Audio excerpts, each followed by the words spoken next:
Eh bien, je ne sais pas pourquoi, quand je lis Logographie, je pense à Bobby Lapointe, qui était un des chanteurs qui avait le sens, qui était en très bon terme avec les mots et qui savait ce que c'était que le sens des mots. Alors vous allez me dire, mais de quoi vous parlez? Ben voilà, la nouvelle agence de presse, enfin elle existe depuis 13 ans, Logographie. Eh bien écoutez, il nous donne des informations qu'on n'avait pas vues jusqu'ici. Par exemple, vous voulez savoir, une information, Cyril Hanouna demande l'asile politique en Corée du Nord. Vous ne saviez pas ça? Eh ben oui. L'eau du Gange sera versée dans la Seine pour l'assainir. C'est Hidalgo, je crois, avec Oudéa Castéra qui ont décidé ça. Jordan Bardella, furieux de voir le score du Rassemblement National écrire en chiffres arabes. C'est vrai, il y a de quoi s'énerver, quoi. C'est vrai. Et après, alors voilà, après l'abaya, Gabriel Attal souhaite aussi interdire les dégradés chez le coiffeur. Il a raison. Voilà encore une nouvelle qu'on ne connaissait pas. Et Boeing, qui est en difficulté, cesse son partenariat avec Lego pour la construction de ces 737. Bon, vous avez compris que, évidemment, c'était au 3e degré, au 4e degré. Mais c'est très drôle, Logographie, c'est devenu une institution. Je vois pas quelqu'un qui regarde pas les déformations du Gorafi, mais en même temps, ça atteint des choses. Bonjour, Sébastien Liebus. Bonjour. Alors, dites-moi, il y a quand même une information qui m'a, très fausse.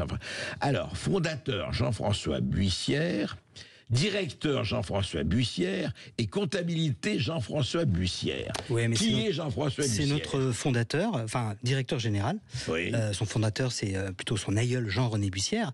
Mais Jean-François Buissière, qui n'a pas pu venir ici aujourd'hui, il préfère rester dans son chalet de Stadt à faire sa comptabilité et à compter ses actions. Et voilà.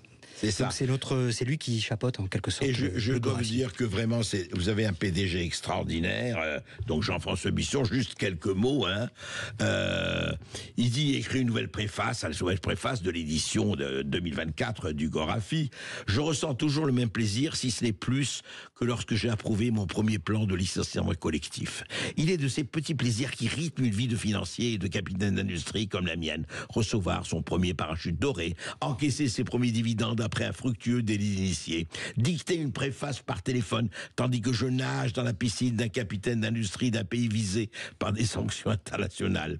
Il faut savoir profiter des choses simples. Oui, c'est ça, les choses simples. Voilà, les choses simples. On oublie tellement ça. C'est vrai. Revenir à la simplicité. Alors, d'abord, comment ça s'est passé, Logographie? Comment ça a été imaginé? Comment c'est né? C'est né en 2012 sur Twitter. Tout simplement. Ouais. On a suivi la campagne présidentielle à l'époque de Hollande et Sarkozy. Et à partir de septembre 2012, on a commencé à s'agrandir. On a créé une page Facebook, puis après un site internet. Logographie.fr. Logographie.fr, c'est ça. Et on a eu plusieurs articles qui nous ont mis en orbite. Alors, on a failli sortir les Panama Papers, mais on a laissé ça à Mediapart. Mais on les avait en premier. Non, on a fait un article qui était trop souriant dans le métro. Il finit en garde à vue. Voilà. Et ça, c'est un article qui a énormément circulé, au point que des gens étaient persuadés que quelqu'un avait été arrêté dans le métro parce qu'il souriait trop. D'ailleurs, c'est peut-être pour ça que les gens ne sourient plus du tout dans le métro. C'est à cause de nous. C'est terrible, oui. Et vous étiez combien au départ? J'étais tout seul dans ma tête. Ah d'accord. Voilà. Et ensuite, l'équipe a commencé à s'agrandir. On est passé de 2 à 6 à 12. Maintenant, je crois qu'on est à 565. Ah oui, contributeurs. Non, mais on est à peu près une quinzaine d'auteurs. D'accord. Ce sont tous des auteurs de comédie, des comédiens, des comiques. Alors, on a longtemps laissé dire que c'était des journalistes qui écrivaient en secret. Non. Non, c'est pas ça. On a essayé les journalistes. On a essayé Pascal Praud, mais ça n'a pas marché. D'accord. Encore une fake news, hein. Pas du tout. Non, pas du tout. Ah bon. Mais alors, ce qui est extraordinaire, quand même, je rappelle, dites-moi, il y a des gens qui ont pris au pied de la lettre vos informations et vos articles. Ah bon? Je cite. Ah, ben écoutez, alors ça, c'est magnifique, quand même, le Toyota constructeur de clitoris. Voici ce que le Gorafi écrivait en 2013. 89% des hommes pensent que le clitoris est un modèle de Toyota. Cette information absurde, présentée comme le résultat d'un sondage par le Gorafi, a été reprise par l'agence de presse italienne ANSA en septembre 2013, dans une dépêche elle-même publiée par le grand quotidien italien Corriere della Sera. Le clitoris étant un modèle de Toyota. Oui, exactement. Et je crois qu'on est interdit d'entrer en Italie depuis. Ils ont assez moyennement apprécié la blague. Mais savez-vous qu'il y a eu un roman, alors authentique, il disait que le clitoris n'est pas un bateau grec. Donc vous voyez que, voilà, Et alors, très joli avec Marine Le Pen. Vous avez écrit donc Gorafi. Le Pen, je vais construire un mur entre nous et l'Algérie, et cette dernière va le financer. Et un journal algérien, Al Hayat, l'a publié. Exactement, et pour la petite histoire, quand ils se sont rendus compte de leur erreur, oui. Ils ont prétendu que le rédacteur en chef ce jour-là était malade et que c'était un stagiaire qui avait qui avait sélectionné la une. Donc j'ai trouvé ça un peu facile de se rabattre sur le stagiaire. C'est vrai. C'est toujours le stagiaire qui paye. C'est vrai. Et d'ailleurs, vous avez ajouté, du coup, le rachat du journal El Hayat en Algérie par le Gorafi News Network, une étape de plus dans notre stratégie de Global Media. Et alors, il y a eu ça, très bien aussi, très joli, c'est Atlantico, le site Atlantico, où vous piégez beaucoup de monde. Évoquez un voyage en jet privé de Jean-Luc Mélenchon. L'article reprenait les confidences faites par Mélenchon lui-même, un journaliste du Gorafi, tout en sirotant une coupe de champagne et maladresse stylistique, dit le directeur, notre ami Ferjou. Alors qu'est-ce qui s'est passé là? Ah ben ils nous ont juste repris notre information et ils ont oublié de nous citer. Ah, c'est pas bien ça, c'est pas bien. Et c'est la preuve que nos informations sont complètement sérieuses et fact-checkées plusieurs fois. Absolument. Alors là, très très très joli, c'est très joli. C'est Monsieur Macron, on est des ouvriers, on a des mains propres. Vous nous serrez la main. À Amiens, le 26 avril, en 2017, le candidat a été interpellé par les salariés de Whirlpool, réagissant à une fausse interview du Gorafi publiée en 2016. Et alors vous disiez effectivement, vous faisiez dire à Macron, quand je serre la main d'un pauvre, je me sens sale pour toute la journée. Alors derrière cette histoire, il y a quelque chose qui est aussi assez intéressant, c'est que cet article a été, comme vous le disiez, publié en 2016. Et on a constaté dans l'entre-deux tours, ou la veille même du second tour, cet article, ou la veille quasiment au moment du premier tour, l'article est republié sur plusieurs pages Facebook qui étaient affiliées à la fois au RN et à la France Insoumise. Oui. On avait effacé le logo du Gorafi et rajouté un montage vidéo dans lequel on voyait Macron se laver les mains. Donc il y a quelqu'un qui a fait une espèce de manipulation. Le journal Le Monde a fait un article là-dessus qui s'appelait « Le blanchiment de fake news » pour justement propager une rumeur et tout ça. Tout ça dans la volonté de, aussi bien LFI que le Rassemblement national. C'est ça, mais il y avait une volonté quand même de perturber le scrutin présidentiel. À ce jour, j'attends toujours mon chèque. Parce que je veux bien participer à la perturbation d'une élection présidentielle, mais je ne fais pas ça gratuitement. Et vous n'avez rien reçu? Rien. Incroyable. Là, vraiment, tout se perd. Non, mais c'est l'ingratitude. C'est vraiment terrible. Et dites-moi alors, en fait, vous choisissez les gens, disent voilà, il y a une information, et on va la déformer, on va la retourner comme un gant et ajouter quelque chose. L'idée de base, est-ce qu'il y a une idéologie chez vous? Il y a un parti pris ou pas? Non, il n'y a pas de parti pris parce qu'on traite toutes les informations, on fonctionne comme une rédaction lambda, on fait nos revues de presse et on voit qu'est-ce qu'on peut en tirer, en quelque sorte. Et moi je dis souvent, la satire, ça permet d'utiliser différents points de vue, ça permet de faire, c'est drôle parce que c'est vrai, c'est triste parce que c'est vrai, ça permet d'inverser un point de vue, d'utiliser l'ironie et... tous ces éléments-là, en fait, on les a remis un peu au goût du jour parce que on appartient à une sorte d'humour qu'on va dire un peu anglo-saxon, qui est pas un humour à la française, même si Pierre Dac l'a très bien fait juste avant nous. Et je voudrais saluer Jacques Pessy, qui est un ami de la rédaction. Qui officie ici même. Et qui a beaucoup œuvré pour que la mémoire de l'Os à Moelle continue. Exactement. Donc, mais nous, on appartient, on fait cet humour un peu anglo-saxon, un peu pince sans rire, avec un humour qui est très intérieur. C'est-à-dire que le titre doit écraser la blague. On ne doit pas avoir la blague du premier coup. Sinon, ça passe à l'as. C'est très important pour vous. C'est les 80% de la blague, elle est là. Il faut que le titre soit percutant du premier coup. Et je voudrais donner les titres parce qu'il y a des articles. Ce sont des articles, le Gorafi. Alors oui, il paraît qu'on a des articles derrière. Je l'ai appris en entrant dans ce studio. Oui, c'est extraordinaire. Et j'ai vu, vous ne donnez même pas les crayons de couleur pour souligner. Non, il y a... Alors... Mort de Frédéric Mitterrand, la Thaïlande décrète 3 jours de deuil national. Et puis, alors, il y en a une magnifique aussi. Enfin, il y en a beaucoup de très très bonnes. La JO 2024, la ville de Paris demande aux visiteurs étrangers de rester chez eux pendant la compétition, ce qui était pratiquement le cas, eu égard à ce qui se passait. Vincent Bolloré rachète Mediapart, ça d'ailleurs c'est très moral. Et le 16 janvier 2024, Michel Drucker tombe dans le domaine public. En fait, ça aussi c'est magnifique. C'est Amélie Oudéa Castéra, comme beaucoup de Français, je suis obligé de cumuler plusieurs boulots pour m'en sortir. Et puis alors, Gérald Darmanin, ça c'est magnifique, il faut lire l'article. Gérald Darmanin annonce la dissolution de Gérald Darmanin. Vous allez voir, vous inquiétez pas, ça va bien se passer, comme disait l'autre. Et magnifique aussi, relaxé, Éric Dupond-Moretti lance une enquête sur les magistrats qui l'ont accusé d'avoir enquêté sur des magistrats.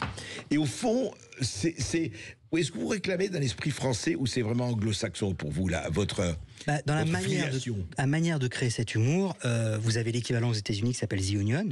Ouais. Et j'ai découvert The Onion lors d'un voyage en 2008 à New York. Et j'écrivais, en fait, avant... et je me suis rendu compte que The Onion faisait un petit peu la même chose que moi. Et je me suis rendu compte qu'on pouvait créer un journal à part entière, entièrement sur ce genre d'humour. Moi, au début, je pensais que ça pouvait être que des petites dépêches publiées au fil de l'eau. Et là, je me suis dit, eux, ils avaient fait un journal à part entière qui existait depuis plus de 15 ans à l'époque.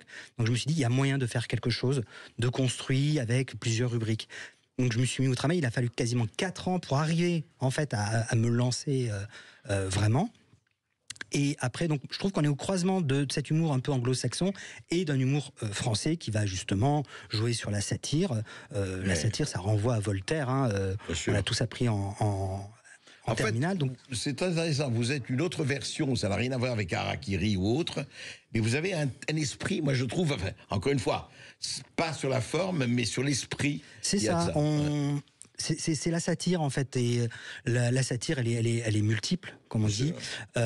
Beaucoup de gens nous disent mais est-ce que c'est la même satire que le Canard enchaîné? Et je dis ben non, c'est pas la même, parce qu'en fait le Canard enchaîné a utilisé le mot satire lui lors de sa création pour se protéger de la censure. Bien sûr. Mais c'est nous on fait une forme de satire, mais on n'est pas la même satire que le Canard enchaîné ou que Charlie Hebdo. Tout à fait, ils n'ont rien à voir. Alors je vais vous dire, si vous avez vraiment envie, dans ces temps difficiles, dans ce monde de brut et au cœur du réacteur, si vous avez envie de rire et de sourire, vraiment allez sur le gorafi.fr et lisez Le meilleur du Gorafi qui est paru aux éditions du Cherche Midi. Franchement, vous vous en irez pas une minute. Merci. Merci à vous. Et après le flash... Dans le ton français, les carottes sont cuites. Les carottes sont cuites. Sud Radio Berkov dans tous ses états. Mais avant le face-à-face, juste une huée. Une huée vraiment intéressante. Sciences Po. Sciences Po Paris, on a beaucoup parlé, beaucoup de manifestations se déroulent à Sciences Po, qui est, paraît-il, l'institution qui forme les élites de la nation. Alors voilà, je vous lis. Moi, au début, quand j'ai reçu ça, quand Marie m'a envoyé ça, je pensais que c'était... justement une fake news du Gorafi. Je me suis dit, c'est du Gorafi, ça c'est pas du tout, c'est extrêmement sérieux. Je vous le lis tel quel, le collectif Sciences Po. Alors ils organisent une grande conférence, réunion collective sur la non-mixité.